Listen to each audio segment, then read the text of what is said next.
नमस्कार। फिल्मी डोज एक बार फिर से आप सबों के बीच आ चुका है अपने नए रंग रूप के साथ। आइए बढ़ते हैं खबर की ओर।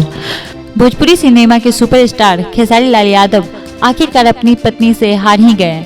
अपने पत्नी से हारने के बाद ये दोस्तों के साथ अपना दर्द बताते नजर आए हैं। जी हाँ, खेसारी लाल यादव का जीवन में शादी के बाद कुछ ठीक नहीं चल रहा है। ऐसा खेसारी लाल यादव की बातों को देख सुनकर लग रहा है। उनकी मॉडर्न पत्नी उन पर काफी जुल्म करती दिखाई दी है, जिससे खेसारी व्यथित है।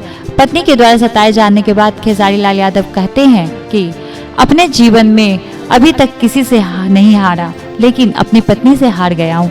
खेसारी लाल यादव के इस बहस पर उनके दोस्त उनका मजाक उड़ाते दिखाई दिए। जरा रुकिए, यह सब खेसारी लाल यादव की ऑन स्क्रीन पत्नी के द्वारा किया गया जुल्म है। रियल लाइफ में खेसारी लाल यादव का वैवाहिक जीवन काफी सुखमय है। आपको बता दें कि खेसारी लाल यादव एक गीत भोजपुरी की प्रतिष्ठित म्यूजिक कंपनी SRK म्यूजिक के यूट्यूब पर रिलीज हुआ है, जिसके बोल हैं हार गया मेहरालू से। इस गीत को महज 11 घंटे में 2 मिलियन व्यूज मिले हैं। खेसारी लाल यादव के इस गीत को श्याम देहाती और आजाद सिंह ने लिखा है, जिसमें चांदनी सिंह और खेसारी लाल यादव की पत्नी का किरदार में नजर आई है।